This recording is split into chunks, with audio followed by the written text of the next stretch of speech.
Hello, and welcome to my life skills presentation. My name is Ellie Redmond, and I'm an occupational therapy student at the University of Kansas Medical Center. I'm also a Fieldwork Level 2 student here at the American Stroke Foundation. And today, my life skill presentation will be on advocacy, and that it is a very important skill to have throughout your lifetime. Additionally, occupational therapists use advocacy as a treatment option, whether that is promoting advocacy for their patients or instilling self-advocacy in their patients or clients themselves. So before we get into all this information, I just want to cover all that we will be talking about today. So first, we will be discussing what advocacy is and then why it is important. Then we'll get into the different types of advocacy, how you can advocate for yourself, what advocacy may look like for survivors of stroke, how to expand your advocacy skills, and then some resources that can help you in your advocacy journey. So first, we will answer the million-dollar question of what is advocacy?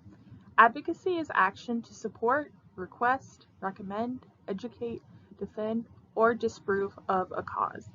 So obviously, as you can see here, advocacy looks very different and can mean a lot of different things.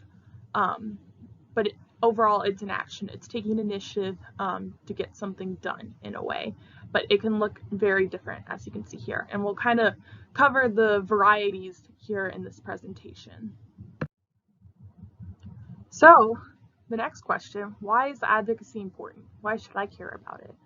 We all have our own unique experiences and can have various passions and interests.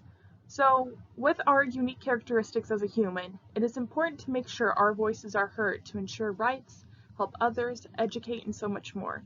And as you can see in the picture above, there are a lot of different words that are associated with advocacy. This could be rights, people, society, services, defend, and access. These are all really important words and terms that carry a lot of meaning. So keep that in mind as we think about advocacy, and maybe take a moment to reflect on which of these words really resonate and value to you, and see what you may want to do with advocacy in the future now that we kind of start talking about this. So whether you realize it or not, you already are an advocate. At some point in your life, you have informed someone, you've requested something, you've stood up for somebody or something that has been important to you. It can be big or small. Advocacy is also very important because it's something we do on a daily basis. Once again, we don't usually realize when we are advocating. Think about when you asked a question last, or you asked somebody for a favor, or you offered if somebody needed help. That's all kind of a form of advocacy, and in the next couple slides, we'll talk about the major forms of advocacy and how we can categorize them. So I have grouped the types of advocacy into 4 different categories. The first one we will cover is self-advocacy, which means advocating for yourself. Think about a time you have done this. We have all done this, whether we have thought about it or not. An example of this is when you go to a restaurant, you order something, the waiter brings out your food, and there's been a mistake. Sometimes you speak up and say, hey, can I have this fixed? Can there be an adjustment for this? Or even as something as asking for help. Have you ever asked for help grabbing something? Did you ever drop something and someone picked it up? Or did you ever leave something and asked, the store you were at if you left your water bottle there? There are so many things that happen every day, and that is just a simple way for self-advocacy. There are also more complex ways of self-advocacy, such as going to the doctors and advocating for a prescription change or anything like that. The second type of advocacy we will discuss is peer advocacy, which means you are advocating on behalf of someone else. We have all done this, even as a young child. Think about when you were on a playground and you were sticking up for a friend if they were getting bullied. Or this could be something very simple in being inclusive, like inviting someone to sit with you at the table. Also, it is important to be listening to others. People don't realize how that's advocacy, but it is supporting the person when you offer a listening ear. You don't necessarily have to be adding to the situation, but making someone feel heard and supported is a form of advocacy to help somebody. The third type of advocacy we will be talking about is group advocacy, and this is advocating as a group. So this can look very different as well. So some examples of this is advocating for your neighborhood with your fellow neighbors for better roads in the neighborhood. This could also be raising awareness for a cause with an organization. We're all aware of a lot of awareness organizations such as like Susan G. Komen, the American Stroke Foundation. A lot of members here advocate for funds and supports so we can have outreach here at the American Stroke Foundation. Whether it is big or small, you can work with others to advocate for a cause that is important to you. And finally, the last form of advocacy we will be talking about is systems and policy advocacy. So this could be advocating for a policy that can be proposed or established. So think really broad and big here. A form of advocacy would be speaking to a legislator about a policy or bill, or you're advocating for accessibility within the systems that the American with Disabilities Act provides for those who qualify for disability. Next, I want to go over how you can advocate consciously. So, like I've said, we've all probably unconsciously advocated, whether it's asking for a favor or just making an act of kindness. But if you really want to focus on an advocacy thing and kind of bring it to fruition, here are some steps you can take. First, you want to identify the need. This could be doing some research, learning the facts over an issue that you want to address, and explore research and the resources that are available to help you solve the problem at hand. Next, you're going to want to connect with others. So this would be collaborate with people who have similar interests and a passion as you. So this can go from self-advocacy, something you want to work on, to bringing it to more of a group issue through group advocacy. This could also be talking to people and educating on the issues you have, once again to help find resources, or these are people who can help you solve the problem. And also, again, listening to people. So if there's a cause you are very passionate about, but maybe you don't have a lot of experience in, reaching out and listening to people who have experienced the cause at hand. So, for example, you could be very interested in the autism community or something, but if you don't have the experience of having autism or special education or something like that, it's worth talking to someone who's actually gone down that road to understand their experience and how they think the problems can be solved. So it's kind of like an allyship thing. And third, you want to grow and reflect from the advocating process. So think about what worked, what didn't, and what else can be done in the future. Can you reach out to more people? Is there a different way to address things? How can your advocacy efforts strengthen over time? So an example we can use for advocacy would be the nursing profession lately. I think we've all seen in the news that nurses have had it hard with COVID, staffing to patient ratios, and other concerns like that. And I think we can look at this example in multiple ways. So first, think of it as self-advocacy, that a nurse could talk to their boss or something if they need some sort of accommodations, or their hands are full, or if they need additional support for a patient.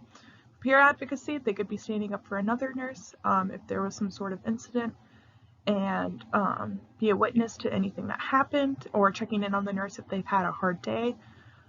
Group advocacy, this could be a nurse association group coming together to advocate for their rights. And systems advocacy would be proposing a bill or providing testimony for changes in staffing hours. Like we've seen in the news, there's been a lot of demonstrations. So taking the example again, so first, learn your issues. You can learn your rights you would have as a nurse, your job description, what the laws are in terms of staffing ratios and other procedures such as that. And then you could collaborate. That could be working with other nurses that you work with, nurses from other hospitals or other care facilities, or even other nursing associations in your state, or just simply joining a nursing organization or working with the union. And three, figuring out how to reflect and grow from that. So what methods could help support you going forward? Maybe that is proposing new legislation, or finding different ways to demonstrate, partnering with different people, and other things like that. Next, I wanted to cover what advocacy could look like for survivors of stroke. In your experience of recovery, there are different things that some people may never have to advocate for. So it's important to kind of cover these topics. So first, there is advocating for your health, and this can look very different depending on what you're focusing on. So First, there's the obvious physical health, and that's making sure that you advocate for how you're feeling or any adjustments you need, whether that's medication to help with any symptoms you're trying to manage, or even like the new stepper here, for example. You want to make sure your arm is comfortable with the mitt, making sure you speak up and defend for yourself, and also making sure you understand the information that's given, especially in a doctor's office. I heard some suggestions from participants saying that they make a list of questions that they have for their doctor to make sure they have all of their concerns addressed. So that is a great way of advocacy. There is also self-advocacy in mental health, making sure you have that addressed if you have any concerns, making sure you can get the supports you need, whether that's through peer support or getting help from a professional as well. So making sure you're able to maintain good mental health. And then there's also emotional health, advocating for how you feel in your relationships, just your emotional safety, and that can look very different in a lot of ways, but it's important to address all aspects of health. Second, there's advocating for support, which again is very general. Advocating for support could be looking like advocating for any equipment you think that could be beneficial, any accommodations as well to help you be successful in the environment or activity you hope to participate in. This could be small, so think about going into a restaurant, for example. If you need someone to cut up your food ahead of time so you're able to eat your food and not have to worry about cutting with one hand. Think about traveling and how you want accommodations for your hotel room. You know your rights, and then it's important to speak upon them kindly and see what you can get out of that. And then third, there's advocating for self-determination, and that means you are working on focusing on the goals and things that are most important to you. So a lot of people, especially in recovery, could tell you need to get all these things done, or a therapist could come in and say, we're going to work on this today. And maybe that's something you don't do at home. Maybe your spouse or somebody else focuses on that, or that's just something you never worked on before your stroke. I think it's important to make sure that the therapist or any other person you're working with is focusing on the goals and tasks you want to work on, because it is your recovery and you should have some ownership over that.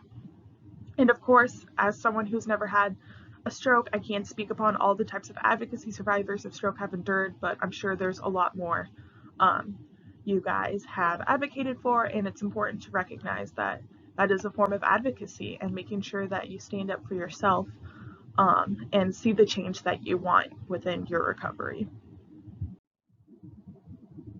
So next, we're going to talk about how to expand your advocacy.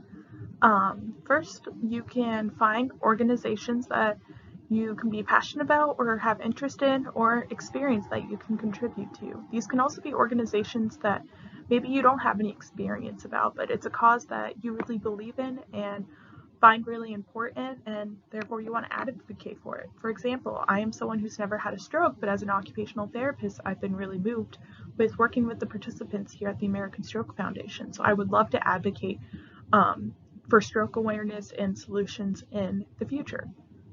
Second, you can share your voice. It's helpful to talk to others, share your story, and introduce yourself to others to share your story, and maybe bring some new perspective to things. You guys at the American Stroke Foundation are really great at this. I have learned a lot from your stories, and I truly believe it'll make me a better health professional and occupational therapist moving forward. So it goes to show how important sharing your story is and how it's a form of advocacy. It's also important to use your voice to vote. That is a form of system and policy advocacy, in that we vote for representatives who will be making laws that impact all of us. So it's very important to vote.